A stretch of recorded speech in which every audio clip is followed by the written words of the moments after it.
So, జనరల్‌గా మనం ఉప్పు, కారము, ఆయిల్స్ ఇలా వాడుతూ ఉంటాము. అయితే వీఆర్‌కే డైట్ తీసుకునే వాళ్ళలో అనారోగ్య సమస్యలు ఇట్టే తగ్గిపోతాయి. ఎందుకంటే దాంట్లో ఉప్పు, కారాలు, ఆయిల్స్ వేరే వాడతారు. సో, అసలు ఏంటి? అసలు నిజమైన ఉప్పు, కారాలంటే ఏంటి? వివరాలు తెలుసుకుందాం. ఈరోజు మనతో పాటు ఉన్నారు ప్రముఖ డైట్ గురువు వీరమాచినేని రామకృష్ణ గారు. సార్ నమస్తే. అమ్మా సార్ ఆరోగ్యంగా బ్రతకడం ఎలాగా? ఆహారం తీసుకుంటూ అనేది మీ కాన్సెప్టు. అనారోగ్య సమస్యలను కూడా దూరం చేసుకోవడం ఎలాగా అని చెప్తూ ఉంటారు. అవును. మీ మీ పోపుల డబ్బానే మీకు పెద్ద మెడికల్ షాపు. మీకు బయటికెళ్ళి మెడిసిన్స్ కొనాల్సిన పని లేదని కూడా చెప్తూ వాస్తవం ఉంటారు. అదే. అయితే అసలు రోజు మేము తీసుకుంటూ ఉంటాము. ఈ ఉప్పు మంచిది, ఈ కారం మంచిది. అసలు ఏది చెప్తే అదే. ఏంటి ఇంత కన్ఫ్యూజన్ ఉంది? నిజంగా ఎవరైనా ఇది మిరియాల పొడి వాడాలంటే అదే వాడతాం. ఈ కారం వాడాలంటే అదే వాడతాం. అసలు దీనికి ఫుల్ స్టాప్ అంటూ లేదా? ఏది వాడితే మంచిది అసలు? అంటే ఇక్కడ రెండు ఉందమ్మా, ఎవరు చెప్పారు ఏం చెప్పారు అది పాయింట్. ఇప్పుడు నేను ఒకటి చెప్పాను అనుకో అమ్మా, నేను ప్రజల్లో కొన్ని మిలియన్ల మందిలోకి వెళ్ళి చెప్పా. రెండు, ఎగ్జిస్టింగ్ వ్యవస్థ అతిపెద్ద అలోపతి వ్యవస్థని వైద్యపరంగా సవాల్ చేసి పబ్లిక్లో డిబేట్లు ఐఎంఎల్ దగ్గర నుంచి ఫస్ట్ నుంచి నీకు తెలుసు. మిగిలిన ఏముంది, సొంతంగా యూట్యూబ్ ఛానల్ ఉంటే ఎవడైనా సరే ఏ సలహా చెప్పచ్చు. వీళ్ళు ఎక్కడ ప్రూవ్ చేసుకున్నారు? ప్రజల్లోకి వెళ్ళి అక్కడికి వెళ్ళా. ఇప్పుడు నన్ను రోజు గ్రూపుల్లోనే వేల మంది లక్షల మంది గ్రూపుల్లో ఫాలో అవుతూ ఉంటారు. నన్ను పర్సనల్గా 150 నుంచి 200 మంది నేను రోజు చూస్తాను. అంతా క్రానిక్ డిసీజ్ కేసు. ఇలా ఒక దశాబ్ద కాలంలో నేను ఇన్ని లక్షల మిలియన్ల మందిని నేను హ్యాండిల్ చేస్తుంటాను. అంటే నేను ముందు ఎన్ని సవాళ్ళు చేసి ఫేస్ చేశాను. ఇప్పుడు పైగా నేను తగ్గించిన టెస్ట్ మాల్, ఇప్పుడు నువ్వు చెప్పిన కౌరులాడు ఉన్నాడు, నువ్వు గమనించు. ఈ చిట్కాలు చెప్పేవాళ్ళు అందరిలో ఓన్లీ చిట్కాలే ఉంటాయి. ఎక్కడైనా ఒక టెస్ట్ మాల్ పెడుతున్నారు, లేదా డయాలసిస్కి వెళ్ళేవాడు దెబ్బ పరిగెత్తాడు.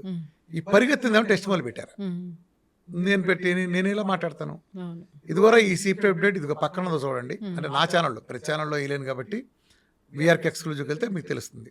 లేదా రామకృష్ణ వెళ్తారండి హైదరాబాద్ వస్తే మీకు తెలుస్తుంది, లేదా నా గ్రూపులు ఫాలో అవ్వండి తెలుస్తుంది. ఇది అని టెస్ట్ మాల్ పెడుతున్నాక ఇదిగో సీపీ అప్డేట్ 0.01 నుంచి 1 మంత్లో ఇన్సులిన్ పారేసి ఇక్కడికి వెళ్ళిన రిపోర్ట్ పెడుతుంది. అలానే సిటీ కాల్షియం స్కోరు 5679 నుంచి 600కి ఎట తగ్గిందో ఆ రిపోర్ట్ పెడుతుంది. 5000 ఉండే ట్రైగ్లైస్ ఎట తగ్గింది. ఇలా రిపోర్ట్స్ పెడుతున్నా కదా. పలానాది అడగండి టెస్ట్ మాల్ దానికి సంబంధించి. నేను పెట్టాను లేదో మీకు నేను ఆల్రెడీ పెట్టింది చూపిస్తాను. సో దీన్ని వంటింట్లోనే ఆరోగ్యవంతం ఉందాం. వంటింట్లోనే ఆరోగ్యం మొత్తం ఉందని నేను బలంగా నమ్మాను. అది ఆచరించి ప్రతిరోజు నేను రుజువు చేస్తున్నా విత్ టెస్టిమోనియల్స్తో. క్యాన్సర్ తగ్గిస్తున్నా, డయాలసిస్లు 17-18 ఏళ్ళు నార్మల్ చేస్తున్నా, డయాలసిస్కి వెళ్ళి వెనక్కి తెస్తున్నా, రొమటైడ్ ఆర్థరైటిస్ తగ్గిస్తున్నా, కిడ్నీ సైజులు 3-4 సెంటీమీటర్లు పెరుగుతున్నాయి, డయాబెటీస్ టైప్ 1 తగ్గుతున్నాయి, టైప్ 2 తగ్గుతున్నాయి. ఇవన్నీ తెలిసి ఇవన్నీ. అలానే ఒబెసిటీలు 100 కిలోల పైన దగ్గర లక్షల మంది ఉంటుంది దగ్గర నుంచి. ప్రతిదీ ఏది తగ్గదు అసలు నాకు. ఆటోమిన్ డిసీజ్, సోరియాసిస్లు, ఎగ్జిమాలు, బీపీ నెలలో పోతుంది, మైగ్రేన్ ఒక రోజులో పోతుంది. వీఆర్కడీతో జరగదు ఏంటి? 20 ఏళ్ళ నుంచి పిల్లలు ఎన్ని వేల మంది రివర్స్ అండ్ టెస్ట్ మాల్స్ ఉన్నాయి, రోజు ఉంటాయి. ఇవాళ కూడా 4 పెట్టారు. వీఆర్కే డైట్లో ఎలాంటి ఉప్పు వాడతారు, ఎలాంటి కారం వాడతారు, ఎలాంటి ఆయిల్ వాడతారు? సో ఫస్ట్ ఉప్పు తీసుకుందాం. ఓకే, ఒకప్పుడు ప్రపంచం అంతా ఉప్పుని సముద్రపు వాడేవాళ్ళు. అంటే సముద్రపు ఉప్పు దొరకని ఏరియాల వాళ్ళు రాతి నుంచి వచ్చిన ఉప్పు కానీ ఇలాంటివన్నీ వాడేవాళ్ళు. సోడియం అనేది మనకి ఎసెన్షియల్గా ఉండే అవసరమైన మినరల్, అది ఎసెన్షియల్. అది ఎప్పుడైతే బాడీలో మిస్ అయిందో మనకు నీరసం వస్తుంది. ఇప్పుడు నీకు కళ్ళుదిరి పడిపోతారు ఎండాకాలంలో ఉన్నప్పుడు. వాడికి ఏమి ఇస్తాం మనం? ఇన్స్టెంట్ రికవరీ గ్లూకోజ్, ఉప్పు ఇస్తాం. అంటే ఉప్పు అది కాంబినేషన్ కదా. ఇప్పుడు ఏంటంటే sodium chloride. So sodium chloride combination plus glucose combination ఇస్తాం. అది 100% గ్లూకోజ్ ఉంటుంది కాబట్టి. సో అంటే అది ఇన్స్టెంట్గా ఎనర్జీ వచ్చేస్తుంది. సోడియం అనేది మనిషికి చాలా అవసరమైన మినరల్ మనకి. అది లేనప్పుడు శక్తి మనం చెమట ద్వారా బాగా చెమట పట్టేవాళ్ళకి అది చెమట ద్వారా ఉప్పు పోతుంది. ఇప్పుడు చెమట సాల్ట్ ఎలా ఉంటుంది? సాల్టిష్గా ఉంటుంది. అంటే సాల్ట్ను మన చర్మం ద్వారా ఆ చెమట ద్వారా విసర్జించబడుతుంది. సో దాని రీప్లేస్మెంట్ ఎలా? సో చాలా మంది చెప్తారు తెలియక సోడియం ఉప్పు అవసరం లేదని చెప్తారు. చాలా తప్పది. నువ్వు సోమరపోతే కనుక అయితే అప్పుడు నీ కూరలో ఉప్పు సరిపోతుంది.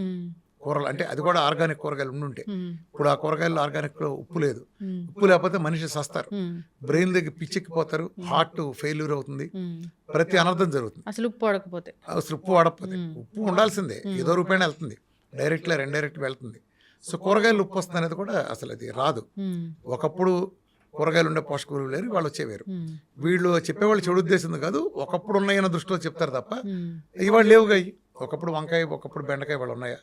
ఒకప్పుడు ఉండే ఆ రుచులు జాంకాయ వాళ్ళు ఉందా? ఒకప్పుడు బొప్పాకాయ టేస్ట్ వాళ్ళు ఉందా? అసలు ఆ కాయ ఉందా? చూసాం మనం. నాటు లేదు కదా. వాళ్ళంతా హైబ్రిడ్ జన్యు మార్పులు వచ్చేసినాయి. ఎలా నువ్వు ఎక్స్పెక్ట్ చేస్తూ ఉంటుందని? లేవు, ఈ ప్రాపర్టీస్ వేరు. సో ఉప్పు ఏంటి? ఒకప్పుడు మనం బస్తాల్లో దొరికిన ఉప్పు కొనేవాళ్ళు కిలో రూపాయి ఉండేది. పచారీ కొట్లు బయటే పెట్టేవాళ్ళు బస్తాల్లో. దాని దొంగతనం కూడా ఎవడు చేసేవాడు కాదు. ఎంత వాల్యూ కూడా తక్కువ కదా. బండి మీద తీసుకొచ్చి ఉప్పు అని అమ్మేవాళ్ళు. మనాళ్ళు మరకాల్లోనూ బస్తాల్లోనూ తీసుకునేవాళ్ళు. అది చాలా కాలం వాడేవాళ్ళు. దాన్ని కళ్ళుగా ఉంటుంది కాబట్టి, అంటే స్ఫటికంలాగా ఉంటుంది కాబట్టి దాన్ని దంచుకుని వేసుకుంటాం అన్నట్టు చేసేవాళ్ళు. ఆ ఉప్పు ఘాటు కూడా ఎక్కువ. ఆ తర్వాత సడన్గా ఓ రోజు కుంభకోణంలో భాగంగా అయోడిన్తో ఉప్పు రంగప్రవేశం చేసింది. అంతకుముందు లేని గాయటర్ ఇప్పుడు కొత్తగా వచ్చింది. ఎక్కడో నార్త్ ఇండియాలో కొద్ది మందికి మాత్రమే గొంతుకు సంబంధించిన ఒక గాయటర్ అనే వ్యాధి, అది ఎక్కడైనా ఉంటుంది. ఆ గాయటర్ అనే వ్యాధి దీన్ని ఏంటర్ కారణం అంటే అయోడిన్ లోపం. అది కరెక్టే, గాయటర్ వ్యాధికి అయోడిన్ లోపం కారణమే.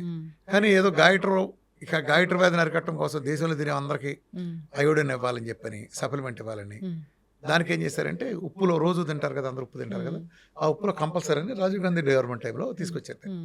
రాజీవ్ గాంధీ గవర్నమెంట్ టైం అనుకుంటా, ఆ టైంలో తీసుకొచ్చారు. అది నిజంగా కుంభకోణాల భాగం. ఎప్పుడైతే ఆ రూపాయి ఉప్పు, ఈ 10 రూపాయల ఉప్పు వచ్చిందో మొదట ఆడవాళ్ళు ఇబ్బంది పడ్డారు. ఏంట్రా మనం కల్లుప్పు బజార్లో తినేవాళ్ళు, వీళ్ళు సడన్గా 10 రూపాయలు ఉప్పు అన్నాడు, 10 రూపాయలు పెట్టాలా ఉప్పు కూడా అని. కానీ ఆ ఫ్రీ ఫ్లో చూసిన తర్వాత వీళ్ళకి కూడా నచ్చింది. ఇలా అంటే పిండి రవ్వబడినట్టు పడుతుంది కదా. పాత ఉప్పులేమో ఇలా వేస్తే శుద్ధంలో ఉండి ఎస్టిమేషన్ ఎక్కువ తక్కువ తెలిసేది కాదు. ఆ కేవలం ఆ పొడిగా ఉండటం, ఆ రవ్వలాగా పడిపోవటం ఒక అడ్వాంటేజ్ కారణంగా చేశారంటే ఆడవాళ్ళు కూడా ఈజీగా అట్రాక్ట్ అయ్యారు. ఇలా జల్లినే వెళ్ళిపోతుంది సింపుల్గా డబ్బాలు వేసి, ఇలా తొందరగా వెళ్ళిపోయింది. గమనించమ్మా, అప్పటి నుంచే మగాళ్ళల్లో బీపీలు విపరీతంగా పెరిగినాయి. ఎందుకంటే అది కెమికల్ ఉప్పు. ఆ ప్రాసెస్ చేయటమే కెమికల్ ప్రాసెస్తో చేస్తారు. ఈ ఇండస్ట్రియల్ వేస్ట్ నుంచి వచ్చిన దాన్ని, ఎరువుల కర్మాగారాలు వీటి నుంచి వచ్చిన వేస్ట్, లేదా ఇతర ప్రాసెస్లు రకరకాల వేస్టుల నుంచి కెమికల్స్ కలిపి చేసే ప్రాసెస్ ద్వారా వచ్చేదే ఈ కెమికల్ ఉప్పు. వీళ్ళు కెమికల్ తీసి అయోడిన్ కలిపేమని చెప్తారు. సముద్ర ఉప్పులో బ్యాన్ అంటారు. నిజానికి సముద్ర ఉప్పులో చాలా మంచి రిచ్ అయోడిన్ ఉంటుంది. వేల ఏళ్ళ నుంచి మనం తిని బతికింది సముద్ర ఉప్పే కదా. అందులో అయోడిన్ లేకపోతే అందరికి ఎప్పుడో గాయటలు రావాలి కదా. సో ఆ గాయటర్ కూడా ఎవడో ఒకటిద్దరికి ఉంటే దేశం మొత్తానికి దాన్ని రుద్దారు. అక్కడి నుంచి జరిగింది ఏంటంటే ఆ ఉప్పు కెమికల్ అవ్వటం వలన, ప్రకృతి ఇచ్చింది కాపావటం వలన అనర్థాలు ఏంటంటే ఆడాళ్ళు మగాళ్ళు ఎక్కువ అక్కడ సఫర్ అయ్యారంటే విడివిడిగా సఫర్ అయ్యారు. మగవాళ్ళకి అప్పటి నుంచి ఇంతకు ముందు లేని, గతంలో లేనంత బీపీలు స్టార్ట్ అయ్యాయి. ఇదివరకు ఊరికొకడికి బీపీ ఉంటే ఊరికొకడికి ఉండేది బీపీ, ఇప్పుడు ఇంటికి ఒకటికి తయారైంది బీపీ. ఆ స్థాయిలో బీపీ ప్రబలంగా వచ్చేసింది. ఈ సాల్ట్ వచ్చినప్పటి నుంచే బీపీలు చూడటం అనేది అన్ని కూడా విపరీతంగా పెరిగినాయి. జనాలకు బీపీ అవసరం రావటం, అక్కడి నుంచే గుండెపోట్లు దారితీసే పరిస్థితులు రావటం. ఎందుకంటే BP and diabetes leading cause of heart disease కానీ కిడ్నీ ఫెయిల్యూర్ కానీ. ఇవాళ కిడ్నీలు పోవటానికి ప్రధాన కారణం మెయిన్ బీపీ, దాని తర్వాత లాంగ్ టర్మ్ డయాబెటిక్ నెఫ్రోపతి అంటాం కదా. అలానే హార్ట్ రావడానికి కారణం కూడా బ్లడ్ ప్రెషర్ ఎప్పుడైతే హై అవుతుందో అక్కడ మనకు గుండెపోట్లు వస్తున్నాయి. ఈ ప్లేకులు ఏర్పడి ఈ తతంగం ఇదంతా సొల్లు, దీనికి కాదు. అసలు మెయిన్ రావటం కారణం ఇన్ఫ్లమేషను, ఫ్రీ రాడికల్స్, అలానే హై బీపీలో లేదా ఒత్తిడి, మానసిక ఒత్తిడి, ఇలాంటివి దట్ లీడ్స్ టు బీపీ. ఇవాళ ఉండే వాటర్ తక్కువ కాబట్టి ఇదంతా. సో అలానే ఆడవాళ్ళ నష్టపోయింది ఏంటంటే, నువ్వు కావాలంటే నువ్వే ధనలక్ష్మి, మీ అమ్మమ్మని కానీ వాళ్ళు కానీ అడుగు, నీకు పెద్దాళ్ళు ఉంటే, అమ్మమ్మ మీ రోజుల్లో పీరియడ్స్ ఎలా వచ్చాయి మీకు అని అడుగు. క్యాలెండర్ మార్చుకోవాలి డేటు, వీళ్ళకి డేట్ని చూసి. వీళ్ళ డేట్ ఈ రోజుకి వస్తుందంటే ఆ రోజుకి వచ్చేయాల్సిందే అంతే. 10 మంది పిల్లలకి కని వదలబారేసేవాళ్ళు, అంటులతో కూడా కని వదలబారేసేవాళ్ళు. ఇవాళ ఎంత హంగామా చేస్తున్నారు, ఒక్క బుడతను కట్టడానికి వీళ్ళు చేసే హంగామా, దాని తర్వాత ఇచ్చే బిల్డప్ బేభత్సంగా ఉంది, మామూలు లేదు. వాళ్ళు 10 మందిని ఎట్టకన్నారు ఆ రోజుల్లో ఏం లేకుండా. టైం పీరియడ్ అంటే పీరియడే, ఇన్ని రోజులు కాగాలంటే ఆగిపోద్ది అంతే లెక్క. ఇవాళ ఎందుకు వచ్చింది అంటే దానికి ఇతరత్ర కారణాలు ఉన్నప్పటికీ నేను సోలో ఎట్రిబ్యూటర్గా నేను దాన్ని ఎట్రిబ్యూట్ చేయట్లేదు. అక్కడి నుంచే థైరాయిడ్ అనేది వాళ్ళ ఆడపిల్లల్లో 100కి 80 నుంచి 90%కి ఆడపిల్లలకు వచ్చేసింది. థైరాయిడ్ అంటే ఆడపిల్లలకు ప్రధానమైన జబ్బులో మారిపోయింది. ఎందుకని ఆడవాళ్ళలో థైరాయిడ్ సమస్యలు ఎందుకు వచ్చినాయి? హార్మోన్లిసిస్. మీకే కదా హార్మోన్ మీద బతికేదంతా. ఎందుకంటే 3 రోజుల సైకిల్ ఉంటుంది మీకు. ఈ సైకిల్ నిజానికి మీకు ఒక రక్షణ, ఆడాళ్ళకి మగాళ్ళ కంటే కూడా రక్షణ. మీకు 2 రక్షణలు ఉన్నాయి. ఒకటి హార్మోన్లు చేసే 3 రోజుల పీరియడ్ ఉంటాం ఒకటి. రెండోది మీరు ట్యాప్ ఉంటుంది మీకు ఒకటి. ఏదన్నా మాట అంటే చాలు ట్యాప్ తిప్పుతారు, దెబ్బ రిలాక్స్ అయిపోతారు. మీరు ట్యాప్ తిప్పేది ఎందుకంటే ఒక సీన్ చేసి ఎవరైనా తిట్టించుకుని కావాలని 2 తిట్టించుకుంటే మీరు ఒక 7 పేరు చూరుకుంటారు. ఈ ట్యాప్ తిప్పేస్తారు, ఫ్రెష్ మొత్తం ట్యాప్ వాటర్ తెలిపోతే మనశ్శాంతిగా, అంటే మందు కొడితే అన్ని మర్చిపోయినట్టు మీరు ట్యాప్ తిప్పేసి ఆ తర్వాత ప్రశాంతంగా ఉంటారు. ఇలా మగాళ్ళు అట్ట మీకులాగా ట్యాప్ తిప్పలేరు కాబట్టి ఇవన్నీ దాసుకుని కుళ్ళిపోయి గుండె దెబ్బలు తీసుకుంటాం మా సన్నాసులు అంతా. అది సో ఇది స్ట్రోక్స్ రావడానికి ఒక ఎప్పుడైతే నువ్వు తినే ఆహారం ఒక 100 అనుకో, 100లో ఒక 30 నీకు ఫ్యాట్ ఉందనుకో, ఇప్పుడు ఫ్యాట్ని తీసేసా, ఆ గ్యాప్ని దేంతో ఫిల్ చేయాలి నువ్వు? దేంతో ఫిల్ చేయాలి? అప్పుడే ఫుడ్ మార్కెట్ రంగప్రవేశం చేసింది. చక్కగా హై గ్లైసమిక్ ఇండెక్స్ ఉండే కార్బోహైడ్రేట్లు తీసుకుంది. రిఫైన్డ్ హైలీ రిఫైన్డ్ కార్బోహైడ్రేట్స్ని, ఆ స్వీట్ డ్రింక్స్ని, కోలాస్ని, ఇవన్నీ చూడు. ఒకప్పుడు నిమ్మకాయ నీళ్ళు, నిమ్మకాయ సోడాలు తాగే మనం కోలాస్ వచ్చిన తర్వాత కూల్ డ్రింక్స్ రంగప్రవేశం చేసినాయి. అలానే ప్రతిది ఫుడ్, ప్యాకెట్ ఫుడ్లు వచ్చేసినాయి. ప్రకృతి ఇచ్చిన మనకి ఆ రోజుల్లో స్వీట్లు అంటే బెల్లం జిలేబీ, మిఠాయి, బూందీ ఉండ, ఈ టైప్ ఉండే కల్చర్ నుంచి, అంటే ఇంట్లో చేసుకున్న హోమ్ మేడ్ అరిసెలు దగ్గర నుంచి, సున్నుండలు, పప్పు ఉండలు దగ్గర నుంచి కన్వర్ట్ చేసి ఇవాళ సంవత్సరం క్రితం కోసిన బంగాళాదుంపల్ని శవాలు నిల్వ ఉంచారు, కెమికల్ ప్రాసెస్లో నిల్వ ఉంచి దానికి అజినమోటో కలిపిన ఈ టేస్టింగ్ సాల్టులు, అజినమోటో లాంటి క్యాన్సర్ తెచ్చిపెట్టే కాలకోట విషయాలు అందరూ కలిపారు. వీటికి పబ్లిసిటీ చేశారు. నెయ్యి అనిపించి ఆ ప్లేస్లో చెత్త కార్బోహైడ్రేట్లు నింపారు. జనాలు అప్పుడు రోగాలు రావడం బిగినాయి. అది చాలా. అప్పుడు ఈడు ఉప్పు వేసుకుంటే సముద్రం, అంటే నేచర్ నుంచి మనిషిని దూరం చేస్తే ఆడు జబ్బులు దగ్గర అవుతాడు, వాళ్ళ మందుల వ్యాల్యూ సేలు పెరుగుతాయి. సో ఆ ప్రయత్నంలో భాగంగా ఉప్పుని సహజంగా వాడే ఉప్పును దూరం చేశారు ప్రకృతి ఇచ్చిందని. ప్రకృతి ఇచ్చిన సముద్రపు నీళ్ళని మడులు గట్టి ఎండలో పెట్టి, సూర్యుడనే ఎండనే దేవుడు దాన్ని ఎండబెట్టి మల్లాలన్నీ విసర్జించి చక్కగా ఒక స్ఫటికం లాగిస్తే ఆ స్ఫటికం నేచర్లో అద్భుతంగా పనిచేస్తుంది. ఇప్పుడు కొన్నిటి రెసిస్టెన్స్ కూడా తీసుకొస్తుంది. కొంతమంది తెలియకంటారు జబ్బుకు దూరం ఉందామని. మీరు ఎప్పుడైతే జబ్బులకి చిన్నప్పటి నుంచి భయపడి దూరంగా ఉంటారో ప్రతి జబ్బు మీ మీద పడుతుంది. ఎందుకని? మన అడ్డమైన తిరుగులు తిన్నా ఇంకోటి తెచ్చుకున్న దాంతో ఏమవుతుందంటే ఒక సహజమైన ఇమ్యూనిటీ వస్తుంది. ఆ ఇమ్యూనిటీ రేపొద్దున ఒక పెద్ద జబ్బు వచ్చినప్పుడు ఈ యాంటీబాడీస్ మనం కాపాడతాయి. ఇమ్యూనిటీ అనేది మెమరీలో ఉంటాయి, టీ సెల్ మెమరీలో, బి సెల్ మెమరీలో. ఆ ఉండే ఏం చేస్తాయంటే మనకు రేపు అవసరమైనప్పుడు బయటకు వచ్చి కాపాడతాయి. అసలు జబ్బులు రాను, నువ్వు జబ్బులే రాకుండా ఉంటే నీకు అది ఉండదు. ఒకప్పుడు మిషల్స్ అనే ఒక వ్యాధి పిల్లల్లో వచ్చినప్పుడు విదేశాల్లో ఏం చేసేవాళ్ళు అంటే, ఇప్పుడు పిల్లడి స్కూల్లో వచ్చింది అనుకో, ఆ పిల్లడి తాలూకు మిగతా పేరెంట్స్ ఉంటారు కదా, మీ అబ్బాయిని మా ఇంటికి పంపించండి అని వాళ్ళ అబ్బాయితో పక్కన పడుకోబెట్టేవాడు. అంటే ఒకరోజు గడపడానికి అనమాట. ఆడికి జబ్బు వచ్చిందంటే ఆడు తగ్గే వరకు ఆడు ఫ్రెండ్స్ వెళ్ళకి రౌండ్ వేస్తాడు, లేదా మిగిలిన పిల్లలందరూ గదులు పెట్టి ఆడుకోమంటారు వాడితో. అప్పుడు ఏమవుతుందంటే వాళ్ళకి ఆ జబ్బు వస్తే దాని తాలూకు ఇమ్యూనిటీ డెవలప్ అయితే లేటర్ స్టేజ్లో అది ఉపయోగపడుతుంది. ఇది దాని ఉద్దేశం. అలా అంటే అది తప్పు పరిగెత్తు. కరోనా టైంలో కూడా అమెరికాలో కొంతమంది అలా చేశారు. గ్రూప్గా మనం కరోనా తెచ్చేసుకుంటే రాదని. ఇప్పుడు ఇక్కడ ఇదే గదిలో 10 మంది ఉన్నాం, ఉదాహరణ చెప్తాను. నీకు ముందు వచ్చింది, నీకు వచ్చిన లాస్ట్లో నాకు అంటించావు, నాకు వచ్చిన లాస్ట్లో తనకు అంటించాను అనుకో. ఇలా నేను 10 మందికి అంటించే టైంకి 11వ నీకు కూడా మళ్ళీ వస్తుంది. నీ పీరియడ్ అయిపోతుంది, అది ఉండే రెసిస్టెన్స్ పీరియడ్ పోయి సెకండ్ టైం కూడా నీకు వస్తుంది. అలా కాకుండా 10 సార్లు మనకి ఈ 10 మందే ఉంటాం అనుకున్నప్పుడు 10 మంది ఒకేసారి అంటించేసుకున్నాం అనుకో, 10 మందికి ఒకసారి వచ్చి ఒకసారి పోయింది అనుకో, ఇంకా అంటించడానికి తిరిగేది ఉండదుగా, తిరిగే చచ్చిపోతుందిగా. ఇది టెక్నిక్. ఇలా చేశారు అమెరికాలో చాలా కాలనీస్, అసలు వ్యాక్సిన్ లేకుండా కరోనా సమావేశాలను పెట్టి యూరోప్లో అట్లా కూడా చేశారు. ఒక తమాషా ఏంటంటే వాళ్ళు సక్సెస్ అయ్యారు. తమాషా ఏంటో లాజిక్ అర్థమైంది నీకు? లాజిక్ అర్థమైందా? ఇప్పుడు ఈ రూమ్లో 10 మంది ఉంటే 10 మందికి ఎట్ ఏ టైం ఒకే రోజు కరోనా వచ్చింది అనుకో, 10 మంది ఇబ్బంది పడతారు ఒకేసారి. ఆ 10 మంది కూడా ఒకసారి ఉంటారు, 10 మంది ఒకసారి తగ్గించేసుకుంటారు. మళ్ళీ అంటించడానికి 10 మంది గ్రూపులు ఎవరికి లేదు. అలా కాకుండా సీరియల్ వచ్చిందంటే ఫస్ట్ ఎపిసోడ్లో నీకు తగ్గుతుంది, రెండో ఎపిసోడ్ నువ్వు ఎక్స్ కంటిస్తావు, ఈడు 10కి వచ్చేటప్పుడు 9కి వచ్చేటప్పుడు నువ్వు అప్పటికి తగ్గా 4 నెలలు అయి ఉంటుంది, ఈ 10 కూడా మళ్ళీ నీకు అంటిస్తాడు. అర్థమైంది? ఇది తిరుగుతూనే ఉంటుంది క్యాసెట్గా, ఏ సైడ్ బి సైడ్ క్యాసెట్లు తిరుగుతూ ఉంటాయి, రిపీట్ మోడ్లో తిరుగుతాయి. అర్థమైంది? అంటే అది వేరే కాన్సెప్ట్లే, ఇది నేను సమర్థిస్తాను కాదు, జరుగుతున్న ఫ్యాక్ట్ చెప్తున్నాను. సో అది కరెక్టా కాదనేది డిబేటబుల్ మ్యాటర్. అది నేను దాంట్లో ప్రస్తుతానికి వెళ్ళలేదు, దాంట్లో ఉండే ప్రాస్ కాన్స్ ఉన్నాయి, రెండో ఉన్నాయి. సో ఇది అట్లా ఉప్పు ఎప్పుడైతే వీళ్ళు తింటున్నారన్నారు దూరం చేశారు. నిజానికి గాయటరు ఎంతమంది ఉంది ఇప్పుడు ఈ భారతదేశ జనాభా? ఇవాళ 130 కోట్లు అనుకో, ఆ రోజున 30-40 కోట్లు ఉండుంటారు, నాకు కరెక్ట్ గుర్తులేదు, 40 కోట్లు 50 కోట్లు ఉండుంటారు. 40-50 కోట్ల మందిలో ఎంతమంది గాయటరు ఉంటే ఇలా ఏడాది నొప్పించారు?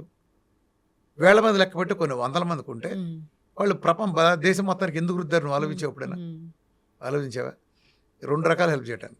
ఒకటి ఇండస్ట్రీస్ వదిలేసే వ్యర్థం, ఆ రోజుల్లో ఎరువులు తయారు చేసినప్పుడు విపరీతమైన ఇండస్ట్రియల్ సాల్ట్ కెమికల్ వచ్చేది, దీన్ని డిస్పోజ్ చేయడానికి సముద్రం దాకా తీసుకెళ్ళి గుజరాత్ కంపెనీలని సముద్రం దాకా డంపింగ్ చేయాల్సి వచ్చేది, చాలా ఖర్చు ఉండేది. సో ఆ లాబింగ్ బలంగా పనిచేస్తుంది. ఇప్పుడు డంప్ చేసేదాన్ని ప్యాకెట్లు పెట్టి వేరే ప్రాసెస్, వేరే అంటే అది యాజిటేజ్ ఇవ్వట్లేదు, వేరే కెమికల్ ప్లాంట్లు పెట్టి కెమికల్తో చేయటం ఏంటి అసలు? సాల్ట్ని నాన్ సెన్స్ గాళ్ళు. కాకపోతే నేచర్ ఎక్కడ ఉందా అంటూ, నేచర్లో అన్నీ ఉంటాయి, అది ఒకటి వచ్చింది. అట్లనే అప్పటి నుంచి బీపీలు, ఆ ఉప్పు వచ్చిన దగ్గర నుంచి బీపీలు వచ్చలుగా పెరిగి. మరి ఏ ఉప్పు వాడాలి అసలు? సముద్రం ఇచ్చిందిగా ఉప్పు, వేలాల నుంచి తిన్నా. పింక్ సాల్ట్ ఇప్పుడు హిమాలయాల్లో దొరికే సాల్ట్లు ఉంటాయి, హిమాలయాల్లో కూడా సాల్ట్ లేక్స్ ఉంటాయి. అలానే కొన్ని సముద్రాలు ఉండే సాల్ట్లు కానీ మన మంచు ప్రదేశాల్లో కూడా ఇప్పుడు నువ్వు గ్లేసియర్స్ ఉంటాయి చూసావు హీట్గా, నువ్వు యాక్చువల్ గ్రీస్లాండ్ వెళ్తే ఎక్కడ చూసిన హాట్ స్ప్రింగ్స్ ఉంటాయి, అక్కడ పక్కన మంచు కొండలు ఉంటాయి, దాంట్లో వేడి నీళ్ళు 30 డిగ్రీలు 40 డిగ్రీలు వేడి నీళ్ళు గ్లేసియర్స్ ఉంటాయి. అక్కడిక్కడ ఆ వాటర్ వచ్చే దగ్గర స్నానాలు చేస్తూ ఉంటారు చొక్కాలు లేకుండా బట్టలు తీసుకుని. అంటే ఏంటి, ప్రకృతిలో రెండు ఉంటాయి, లేవని కాదు. ఇప్పుడు ఇక్కడ మార్కెట్లో దొరికేదంతా అంటే రకరకాల ఉప్పులు ఉన్నాయి. ఎక్కువ దొరికేది మన ఆఫ్ఘనిస్తాన్లో దొరికే ఇప్పుడు ఈ రాతి ఉప్పు అది అంటారు కదా, కొండల్లో ఉండేది. ఇది అంత కరెక్ట్ కాదు. నేచరు చెట్లు నుంచి వచ్చిన లవణాలని అట్లా ఫామ్ అయ్యేదాన్ని ఉప్పు తయారు చేసే దానికంటే ఆ ఉప్పు కంటే సముద్రం రిచెస్ట్ సోర్స్ ఆఫ్ ఫుడ్ కదా. పైగా ఇట్స్ వ్యాస్ట్ అండ్ హ్యూజ్. భూమిని ఎన్ని రెట్లైనా దానిలో కలిపేసుకోగలిగినంత. Earth is made up of water కదా. అదే భూమిని మడతెట్టి ఎన్నిసార్లు పెట్టచ్చు దాంట్లో సముద్రంలో. మడతపెట్టి భూమి మొత్తాన్ని అన్ని కొండలు అన్ని కలిపి దెబ్బ దాంట్లో బాత్రూంలో దోసేచ్చు, సముద్రం యొక్క బాత్రూంలో దోసేస్తుంది. అయితే సీ సాల్ట్ అంటే అంత ఉంది. దీన్ని వాళ్ళు పొల్యూట్ చేశారనుకుంటే పొల్యూట్ చేయలేరు సముద్రాన్ని. ఒక నదినైనా పొల్యూట్ చేయగలరు కానీ పెద్ద స్థాయిని. అంత పెద్ద సీని నువ్వు వేసే భూమిని కలిపితేనే నీకు అందులో పొల్యూట్ అవ్వదు. పొల్యూట్ అనేది దాన్ని రికవర్ చేసుకునే శక్తి దానికి ఉంది. కొన్ని ఏరియాల్లో కొంత లిమిటెడ్ ప్రాంతాన్ని వాళ్ళు చేయగలగచ్చు కెమికల్స్ దాంతో. అంత పెద్ద సముద్రాన్ని వాళ్ళు ఎక్కడ చేస్తారు, చేయలేరు కదా. సో సీ సాల్ట్ అనేది అద్భుతమైంది. ప్లస్ సన్ అనేది అంత ఫిల్టర్ చేసో వచ్చిన సహజమైంది సీ సాల్ట్. ఇది వచ్చిందంటే మీకు అన్నీ తగ్గుతాయి. నా డైట్లో నేను మొట్టమొదటి ఏం చెప్పాను అది మీకు తెలుసు కదా. ప్రజలందరినీ రిక్వెస్ట్ చేస్తే కూడా నేను సీ సాల్ట్ వాడుకోండి, పాతరం సీ సాల్ట్ వాడుకోండి. అయితే కారం గురించి కూడా మీరైతే అసలు మిరపకాయలతో వచ్చే కారం అసలు వాడకూడదు చెప్తూ ఉంటారు. అదే అన్ని రోగాలకు మూల కారణం అని చెప్తూ సమస్త రోగాలకు మూల కారణం. ఒకప్పుడు అసలు కారం అంటే ఏంటి, ఎక్కడి నుంచి వస్తుంది? ఎండు మిరపకాయలని దంచితే కారం వస్తుంది. ఎండు మిరపకాయలు ఎక్కడి నుంచి వస్తాయి? పండు మిరపకాయలు ఎండబెడితే ఎండు మిరపకాయలు వస్తాయి. పండు మిరపకాయలు ఎక్కడి నుంచి వస్తాయి? పచ్చిమిరకాయలు ముదిరితే పండు మిరపకాయలు. అది ఎక్కడి నుంచి వస్తాయి? పచ్చిమిరపకాయ తోటల నుంచి వస్తాయి. ఓకే, ఎలా ఒక పింద ఇంత పువ్వు నుంచి పిందగా పరిణతి చెందిన సందర్భంలోంచి పురుగు మందులు కొట్టడం స్టార్ట్ చేస్తారు. ఫుల్ కొడతారు అసలు. అంటే ఎంత అంటే స్నానం చేసినట్టు కొడతారు. లేరుగా మామూలుగా ఏదో చిన్నగా ఇలా తుంపర్లు పడవు, స్నానం జరుగుతుంది అక్కడ. సో ఈ పింద మీద ఎంత పురుగు మందు పడుతుంది, ఇలా కింద పడిపోతుంది, డ్రాప్ కింద పడిపోతుంది. ఈ డ్రాప్ కింద పడిన తర్వాత పైన ఇంకొంచెం హాఫ్ డ్రాప్ ఇక్కడ ఉండిపోతుంది. ఎందుకంటే దీని ఓపిక లేక. ఇది ఎక్కడంతా చెట్టు గాలిలో ఉంటుంది కదా, ఇక్కడ ఆవిరైపోతుంది.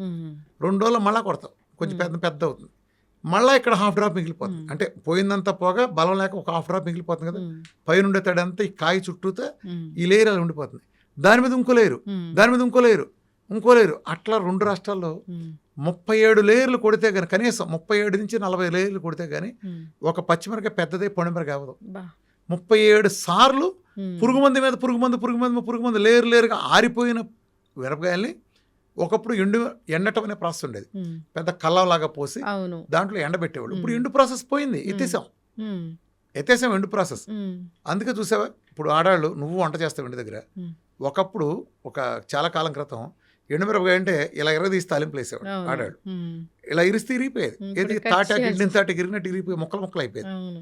అలానే మనం ఎండుమిరపకాయల డబ్బా చూస్తే అడుగున ఇరిగిపోయిన మొక్కల ఫ్రిక్షన్, ఆ రాపిడికి ఇరిగిపోయిన మొక్కలు కింద చాలా అడుగును కనిపించాయి, కాయలే కాకుండా. ఇలా కొడితే ఇరిగిపోయేది. అంటే ఎండటంలో ఉండే ఇది సహజంగా. ఇప్పుడు ఏం చేశారు, ఇప్పుడు చూడు ఇలా నువ్వు పిండు ఇలా సాగిపోతుంది. చూసావా, నువ్వు పచ్చిమిరపకాయ ఇరుదు, నీ వల్ల వద్దా, కట్ చేయాలి, లేకపోతే బలంతా నా చాకు పెట్టి కట్ చేసి ఎట్టి చేయాలి. 2 వరకలకి ఎందుకరమ్మా, అసలు వడిలిపోతున్నాయి ఏంటి, ఇరకాల్సిన చోట సాగుతున్నాయి ఏంటి, ఏదో వచ్చింది కర్మ. ఎండు అనే ప్రాసెస్ ఎత్తేసాం. ఎప్పుడైతే టైం లేదు, బిజీ షెడ్యూల్, అన్ని ప్రాసెస్లు కట్ చేస్తాం. అటు నుంచి ఎండటంలో అద్భుతాలు జరుగుతాయి. దాంట్లో ఉండే మలినాలు పోతాయి, అన్నీ చాలా జరుగుతాయి. ఎండు అనేది లేదు కదా, లేకపోతే ఇప్పుడు డైరెక్ట్ వెళ్ళిపోయింది, గోడౌన్కి వెళ్ళింది. ఆ గోడౌన్ పిల్లులు ఎలుకలు వాటి కోసం ఇవన్నీ రకరకాల వాటి కాపరాలు 1, 2 మొత్తం దాంట్లోనే. అందులో నాను ముక్కు అక్కడి నుంచి హోల్సేల్ మార్కెట్కి వెళ్తాయి. నువ్వు మీ ఆయన హోల్సేల్ మార్కెట్ పంపించి ఆ ఎండుమిరపకాయలు కొనిపించి ఏదో ఆ పురుగు మందులు 37 లేయర్లతో నాయన ఆ ముక్కిపోయిన ఎండుమిరపకాయలు తెప్పించి దాన్ని నీళ్ళ ఎండుమిరపకాయల బ్రహ్మతో నువ్వు కారం మిల్లు పంపించి మీ ఆయన కళ్ళు ఎలా పెట్టుకుని దగ్గర ఉండి కూర్చొని చూసినంత మాత్రాన అది ఒరిజినల్ కారం అవుతుంది ఎలా అనుకున్నావు? 37 లేయర్ల కారం ఎక్కడ పురుగు మందులు ఎక్కడి నుంచి పోతాయి? అందుకే బ్యాన్, కారం తీసిపారేయండి. మీరు బాగుపడాలి, మీ పిల్లల ఆరోగ్యాలు బాగుపడాలంటే కారాన్ని ఎత్తి అవతల పారేయండి. ఇప్పుడు నీ పిల్లడికి నువ్వు 3 పూటలు ఏం పెడుతున్నావు ప్రేమతో? 37 లేయర్లు కొట్టిన పురుగు మందుల కారాన్ని పెడుతున్నావు. నువ్వు వేసిన 3 సార్లు కారం వేస్తావుగా, 3 పూటలు వేస్తావు కదా. మీ ఆయన పెట్టేది అదే, నువ్వు తినేది అదే, మీ అమ్మ నాన్నకు మీ అత్తమ్మకు పెట్టేది అదే. 3 పూట్ల కాలకోట విషయాన్ని తీసుకొస్తే ఏం జరుగుతుంది? ఇదే జరుగుతుంది. అందుకే నేను నా డైట్లో కారం బ్యాన్, లైఫ్ లాంగ్ బ్యాన్. నీ కారం, నేను కారాన్ని వద్దంట్లా. ఒకవేళ నువ్వు అనొచ్చు నేను ఆర్గానిక్ వేసానండి, నాకు ఎకరం పొలం ఉంది, నేను ఆర్గానిక్ వేసుకున్నా. ఎందుకు పనిలేదు అది, అర్థమైందా? నీ ఎకరం పొలంలో నువ్వు ఆర్గానిక్ వేస్తే నీ చుట్టుపక్కల నీ జిల్లాలు మొత్తం టోటల్ పురుగు మందులు పడతాయంటే నీది వాళ్ళకంటే నీకే ఎక్కువ ఉంటుంది. వాళ్ళ భూమి నీది కాదు, గాలి నీది కాదు, ఆ స్థలం తాలూకు హద్దులే నీ. అడుగుండే భూగర్భ జలాలు ఏమైనా వాటా వేసుకుంటున్నావా? నీ ఏమైనా రూల్ ఉందా? పైనుంచే గాలి, ప్రయాణించే గాలి నీకు పక్క చేయలేక నీకు వచ్చేదంతా. నీకు ఆర్గానిక్ ఎలా అవుతావు? ఆర్గానిక్ అనే మాట అబద్ధం. ఆర్గానిక్ చేయాలంటే డిస్ట్రిక్ట్ యాజ్ ఎ హోల్ చేయాలి, లేదా ఒక హిల్లీ ఏరియా లాగా ఉత్తరాఖండ్ లేకపోతే మరి హిమాచల్ ప్రదేశ్ లాంటి చేసే చోట ఆర్గానిక్ ఉంటుంది. మరి కారం అవసరం లేదా? ఒకవేళ నీకు కారం కావాలంటే నువ్వు ఇంట్లో చెట్లు పెంచుకో. నీ డాబా ఉంటే నీ డాబా మీద పచ్చిమిరకాయ చెట్లకి కుండీలు పెట్టుకో చక్కగా. ఇది చాలా సింపుల్ పద్ధతి నేను చెప్పేది, చాలా సింపుల్. ఒక కుటుంబానికి కావాల్సింది పచ్చిమిరకాయ నారు అమ్ముతారు, మంచిది కొనుక్కోండి. నువ్వు చేసుకోవచ్చు. చిన్న ఇది పెట్టు, ఇంత కుండి, పెద్ద ఖరీదైన కుండి కూడా అసలు, దాని పెద్ద మొదలు కూడా అసలు ఇంత పెట్టు. కొద్దిగా పేడరు లాంటివో మేకరు లాంటివో ఇస్తారు న్యాచురల్గా. ఆ మట్టి వేసుకో, దానికి చక్కగా వేసేస్తారు కుండీని. పచ్చిమిరకాయ చెట్లు అందులో పెట్టు. అప్పుడప్పుడు కొద్దిగా నీళ్లు పోస్తూ ఉండు, చెట్లు పెద్దవి అవుతాయి, బాగా పెద్దవి అవుతాయి. నువ్వు ఎరువేసిన దాన్ని బట్టి. రోజు నువ్వు కూరగాయలు కట్ చేస్తావు కదా, కోడిగుడ్డు ఆమ్లెట్ పెట్టినప్పుడు లేకపోతే డొల్లలు ఉంటాయి కదా, అవన్నీ కలెక్ట్ చేయి. అవన్నీ దాంటాయి మంచి కాల్షియం. ఆ కూరగాయలు చాలు. ఆ కూరలన్నీ, ఆకుకూరలు కట్ చేస్తావు కదా, దుంపల పీలింగ్లు అన్నీ చేస్తావు కదా, ఇవన్నీ తీసి దాని కిందకి చెట్లకి ఎరువుగా వేస్తూ ఉండు. అప్పుడప్పుడు కొద్దిగా నీళ్ళు పోయి, ఒక గ్లాస్తో తీసుకుని నీళ్ళు పోయి చాలు. పోస్తే చెట్టు చక్కగా పెద్ద అవుతుంది. పచ్చిమిరకాయలు పెద్దవి. పండు మిరకాయల దగ్గర వెయిట్ చేయి, పండు మిరకాయలు కోసుకో, నువ్వే ఎండలో పెట్టుకో, దాన్ని కారం మిల్లు తీసుకెళ్ళి ఆడించుకో. నువ్వు పీకల దాకా తిను, అది ఔషధం. అంతే. ఇది రోగం, అర్థమైందా? అది ఔషధం ఇంట్లో చేసుకుంది, ఇది రోగం. నువ్వు కారం తినద్దని నేను చెప్పట్లా, కారం ఇలాంటిది తినద్దని చెప్తాను, అర్థమైందా? సో ఇది పరిష్కారం. సో కారం బదులు మేము ఇవన్నీ పండించుకోవాలంటే ఏంటంటే ఆల్టర్నేటివ్ ఏంటంటే పెప్పర్లో కూడా ఇప్పుడు బొప్పాయి గింజలు కలిపి కల్తీ వస్తుంది. కాదేది కథ కనహరం, కవిత కనహరం అని, కాదేది కల్తీ కనహరం అనేది నీటి సామెత. అలానే మీరు మిరియాలలో కూడా కల్తీ వచ్చేస్తుంది, బొప్పాయి గింజలు కలుపుతున్నారు. కాబట్టి తోక మిరియాలని ఉంటాయి, తోకలాగా చిన్నది ఉంటాయి. ఆ మిరియాలు వాడుకుంటే మీకు ఆ కల్తీ అనేది మీకు జర తెలిసిపోతుంది. తోక మిరియాలని నువ్వు అడిగినప్పుడు వాడు మా బొప్పా గింజల ఊరిని లేపేసి, ఆడాలు కొంచెం బుర్ర పెడితే అన్నీ జరుగుతాయి. ఓకే, అదా మిరియాలు తెచ్చుకోండి, మిరియాల పౌడర్ వేసుకోండి. మిరియాల్లో ఉండే ఎంత అద్భుతమైంది ఆ పెప్పరిన్ అనే ఇది కూడా ఫైటోకెమికల్ కూడా మన ఆరోగ్యాలు మెరుగుపరచడంలో, లంగ్ సంబంధించి కానీ అది మైక్రోబయల్, యాంటీ మైక్రోబయల్ అది బెస్ట్గా, ముఖ్యంగా శ్వాసకోశాలకు సంబంధించి అద్భుతంగా పనిచేస్తుంది.